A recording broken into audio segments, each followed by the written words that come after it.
இந்த பூச நட்சத்திரம் 2ஆம் பாதத்தில் யாராவது ஒருத்தர் பிறந்திருந்தா அவர் பிறக்கும்போது சனி மகாதிசையில் தான் அவர் பிறந்திருப்பார். இதில் என்ன ஒரு ஆச்சரியம் கேட்டிங்கன்னா, அவர் சனி திசை பிறக்கும்போதே அவருக்கு போயிடும். இந்த சனி திசை பிறக்கும்போதே சனி திசை 19 வருஷம்.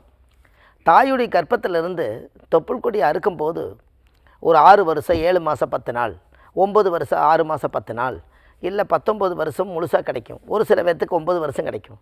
எவ்வளவு கர்ப்பகால திசை இருக்குதோ அது வரைக்கும் அந்த கஷ்டம் வந்து அவங்க பிறக்கும் காலத்தில் அந்த அப்பா அம்மாவுக்கு அது இருக்கும். ஒரு குழந்தை எப்போவுமே கர்ப்ப வாசனையுடைய திசை எப்போ முடியுதோ அது வரைக்கும் பெற்றவங்களுக்கு அந்த கஷ்டங்கள் வந்தே தீரும். இதை கர்ப்ப வாசனை திசைன்னு சொல்லுவாங்க. நம்ம பிறக்கும்போது சனி திசையில் தான் பிறந்தணும். அந்த சனினா உடனே நம்ம பயப்பட வேண்டியதில்லை. ஏன்னு கேட்டிங்கன்னா, சனி தான் ஆயுள்காரகன், சனி தான் நீதிமான், சனி தான் அந்த நீதி ஒழுக்கம் அதனுடைய கரெக்டாக போகிறது, நேர்மையாக வாழணும்னு நினைக்கிறது. ஒரு பெரிய ஜட்ஜ்மெண்ட்டே வந்து சனி தான். இவங்க ஒரு 32 வயசு வரைக்கும் பாருங்கள், எல்லா இடத்துக்கும் சுற்றி வருவாங்க. இந்த தொழில் நான் செஞ்சேங்க, அந்த தொழில் செஞ்சேன், நான் இதெல்லாம் செஞ்சு பார்த்தேன், எல்லாத்துலேயுமே உருண்டு பிறண்டு வந்தாச்சு, இன்னும் எனக்கு வந்து இன்னும் அடுத்த லெவலுக்கு வரலன்னு.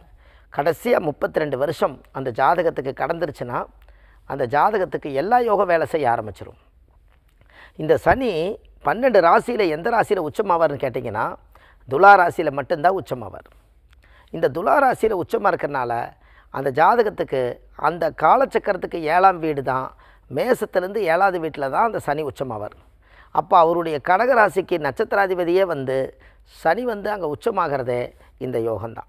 பூச நட்சத்திரம் 2ஆம் பாதத்தில் பிறந்துக்கிறவங்க எத்தனை கஷ்டப்பட்டாலும் வாழ்க்கையில் முன்னுக்கு வந்துடுவாங்க.